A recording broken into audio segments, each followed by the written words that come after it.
When 29-year-old Claudia Kirschhoch told her parents a work assignment was taking her to Cuba, they were far from thrilled. Although relations were improving between the communist country and the United States, the Red Island was not yet rolling out the red carpet for American tourists.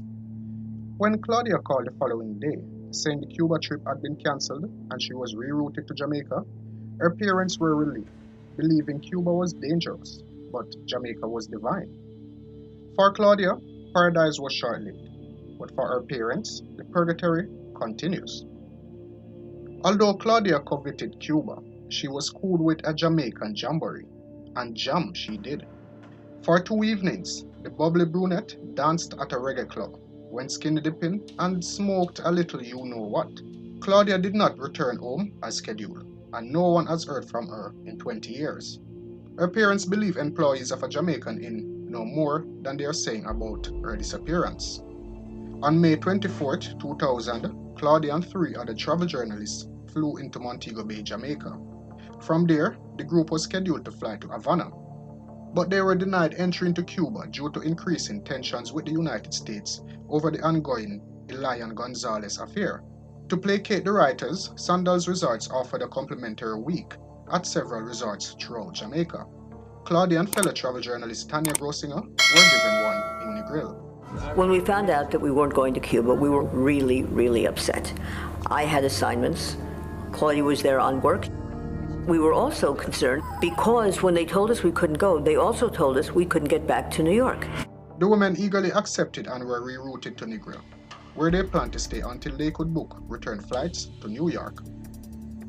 Negril is on the western edge of Jamaica, 135 miles from the capital of Kingston.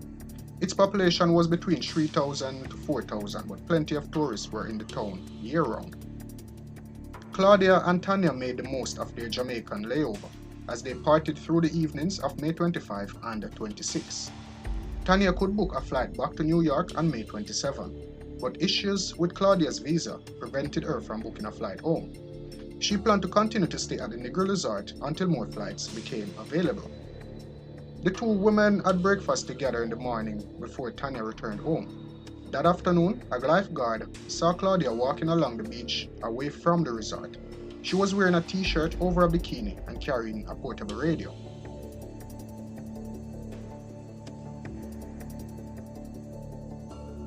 Her visa hang-up was resolved, and Claudia was scheduled to return home 5 days later, on June the 2nd. When she failed to arrive at work, performers contacted her parents, Fred and Marian in New Jersey. After learning their daughter had not been on any flights entering the United States, they reported her missing. Sandals Resorts had also reported Claudia missing after the hotel's maids found she had not slept in her bed for several days. Everything in her room seemed normal when searched by hotel security. Most of her clothes were neatly folded in her suitcase, the only exceptions being a white t-shirt and bikini. The outfit consistent with the clothing she was last seen wearing by the lifeguard. Claudia's passport, return plane ticket, credit and ATM cards, cell phone, camera and $180 in cash were recovered from the hotel safe. All of the items were taken to the Sandals Resort manager's office. Claudia's parents traveled to Jamaica and soon grew suspicious of Sandals Resorts. All of her belongings were in her room. I mean, we would rather have heard that some of her things were missing, and then we would have thought maybe she went somewhere else. When we heard the news that Claudia's things were all in her room and they didn't know where she was, that's not Claudia. As a security precaution, the license plates of all vehicles entering or leaving the resort were recorded. The logbook for May, however, was missing. A videotape from a surveillance camera mounted near Claudia's room had been recorded over before being viewed. Furthermore, Claudia's room had been cleaned by housekeeping, cleared by security, and rented out to other guests before the potential crime scene could be processed for clues. Capping off the series of unfortunate events, Claudia's cell phone went missing when Fred and Marian tried to claim it. Aided by an American search and rescue team including FBI agents, Jamaican police scoured the island for Claudia. A search dog tracked her sent to the home of Anthony Grant, a bartender at the Sandals Resort. At the house, a dog hit on a pair of boots, gloves, and a knife. While searching Grant's Toyota Corolla, the dog also seemed to hit on Claudia's scent in the back seat and trunk. A strand of hair in the back seat was later identified as Claudia's. Also, police learned Grant had recently changed his car seat covers. The boots, Knife and mat from Grant's car were sent to the FBI laboratory in Washington, D.C. A minute amount of blood on the knife's blade was recovered, but it was too small to be helpful. Grant and Claudia had been seen partying together at the clubs in the evenings before her disappearance. He admitted taking her to his home but denied any involvement in her disappearance.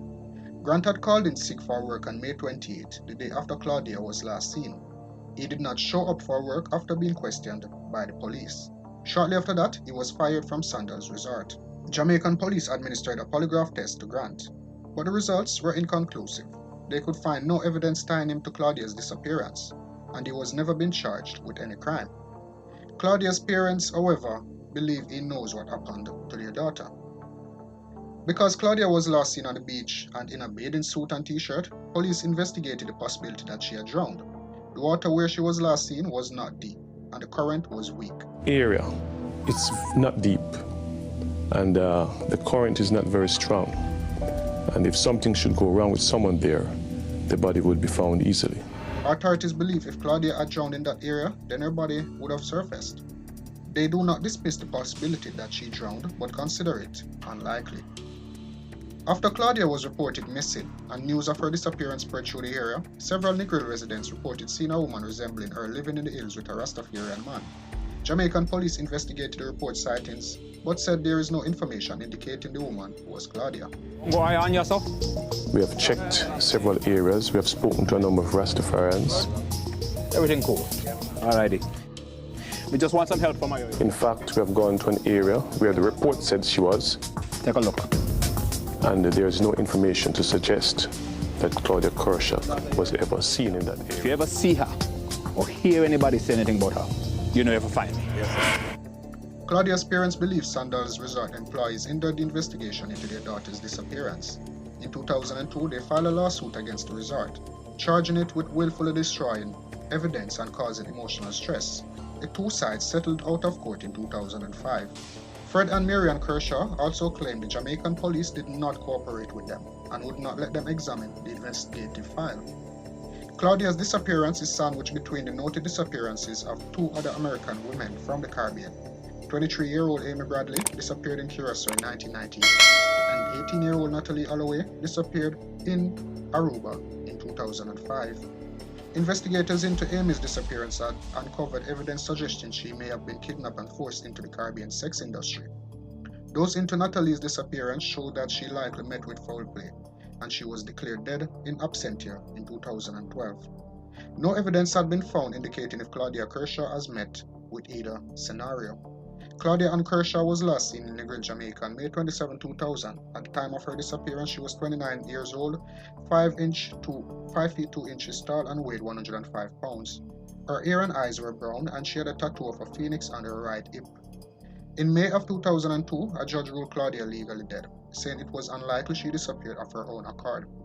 Also, a $50,000 reward is offered for information leading to her whereabouts. If you have any information, please contact any of the phone numbers below.